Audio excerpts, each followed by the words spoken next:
My friend was arrested after looking at a website about non-human intelligence in 2003. I haven't heard from him since. I met Samuel in high school. I was a loner, but connected with him enough to develop a friendship with him.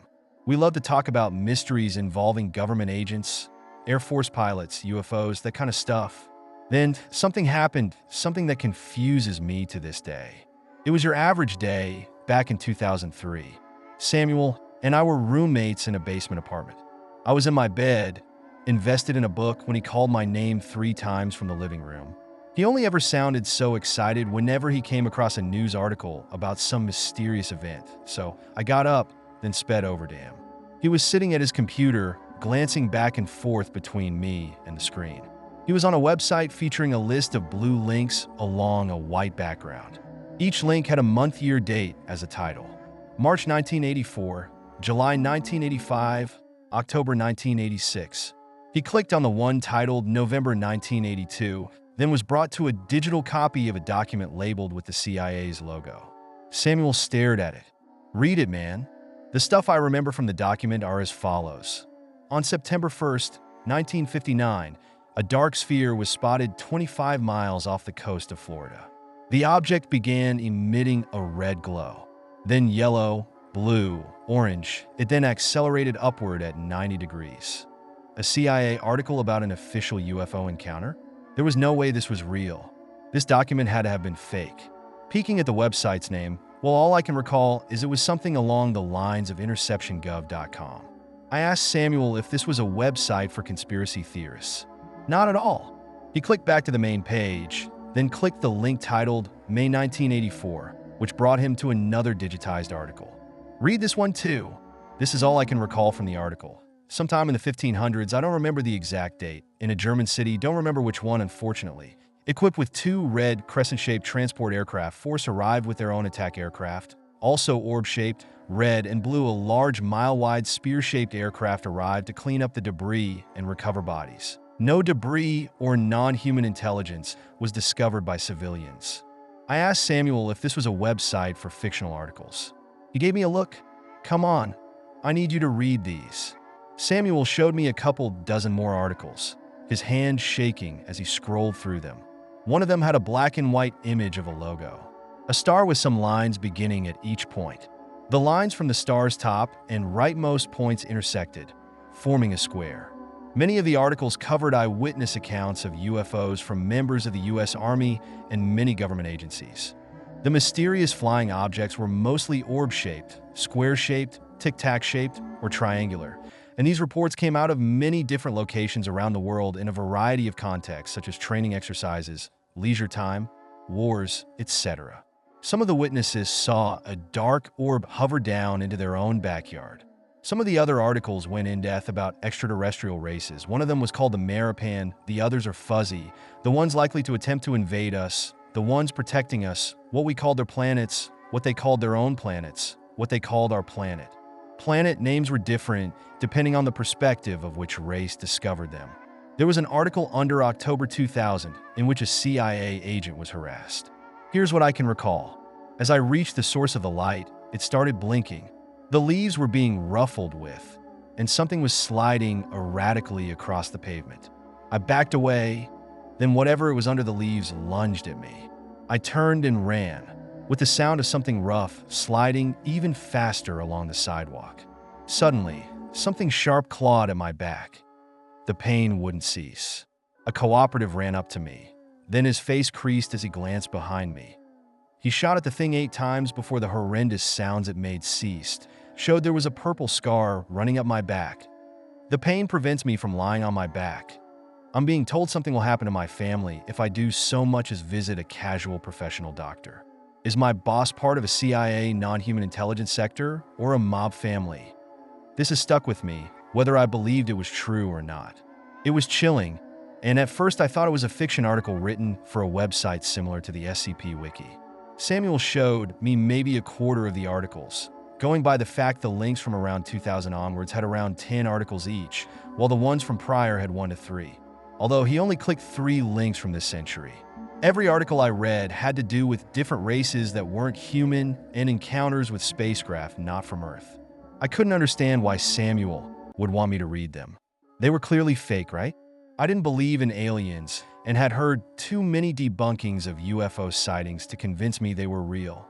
When he clicked the link titled March or July 2003, he was given an error page. Within the following hour or so, we got a knock on our door. I answered it to find a dozen people in unmarked SWAT gear standing all around my backyard. The one nearest to me told me to step outside. My heart sunk. I don't recall doing anything illegal. I was pulled aside, then cuffed.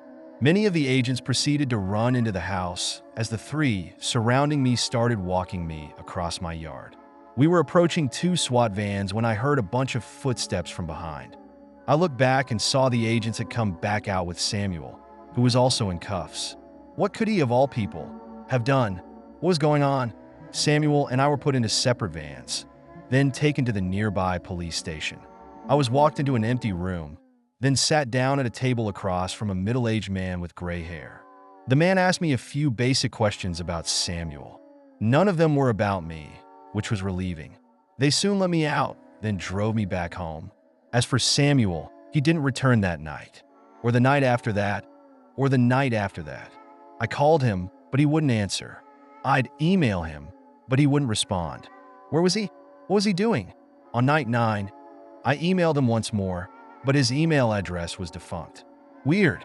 I called him again, but somebody completely different picked up and claimed I had called the wrong number. Was he okay? I contacted his parents. They told me he was under investigation, but they weren't told what it was about. I contacted the police.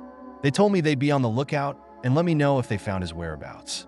On night 10, I was zapped awake by a stinging pain. Some animal was gnawing at my right arm with teeth that felt as if they robotically moved independently from its mouth. The animal would yank my arm to the left, then the right, but its teeth moved in a circular motion instead. I wrestled away until the thing let go. Then I jumped out of bed. The animal let out a howl that didn't sound like anything I had heard before. I ran for the door, yanking it open, then getting it shut before that wild thing could injure me more. There was a hard slam against the door. Then another. I reached for my home phone, but it wasn't there. Where the hell did I put it? Another slam, and the door made a cracking noise. My stomach sank. I ran upstairs to the exit. As I got the door open, there was another growl, followed by the sound of thin wood being broken, then the sound of paws racing along the carpet. Dread overcame me. Then I slammed the exit door shut. I looked at my neighbor's house, noticing their bedroom light was still on. Hoping I had enough time to get them to call the police, I sprinted for their house. Not even halfway there, a dark object landed a foot away from me, obscuring my view of the light in the window. I bumped into the object, getting a face full of metal, then fell back onto the grass with a stinging pain. I held my face, then tried to make out what I had just run into. It was too dark outside to make the thing out, but I knew it was metal and able to hover gently to the ground without making a sound. While picking myself back up, there was a thud against the exit door. I felt around, navigating around the metal object. It was round. I continued on to my neighbor's. I grabbed the fence, ready to hop it, when I was blinded by a flashlight. All these voices began shouting at me. Stop! On the ground! I looked to my right. The light was aimed down, and I could see the silhouettes of I'm unsure of how many people. Once they got to me, I was put in cuffs and brought into the back of a SWAT van. Why was I in cuffs this time? Are they going to capture that animal and take it far away from my property? I did see some rifle-wielding individuals in SWAT gear run by me right before I was cuffed. My heart was racing and none of my questions were answered on the way to the police station. At the station, I was taken into the same empty room. Instead of being asked questions, I was told, with no specifics, that my home was contaminated and I needed to be relocated. I tried my best to get answers out of them, but they told me again and again they couldn't answer much. My wound was treated. Then I was taken to a hotel room on the other side of town. I had no idea what any of that was about, and I still have no idea. Something is out there, though. Who else was driving that silent hovercraft? The thing couldn't have been classified government tech, as the government wouldn't want casual suburban citizens of all people to see it. And it reminded me of that website. I could never find that site again, no matter how hard I looked. Perhaps that error page wasn't temporary and the site had leaked info. The government must have let me go because revealing to me the website had official info on it would have been more difficult than just letting me believe the site was probably the hoax site anyone would have thought it was. If the site is truly real though, then how did some casual dude access it? It couldn't have been up for long either at that point. And if I wasn't arrested for potentially having looked at the site, I probably assumed was a hoax site. Why was Samuel arrested?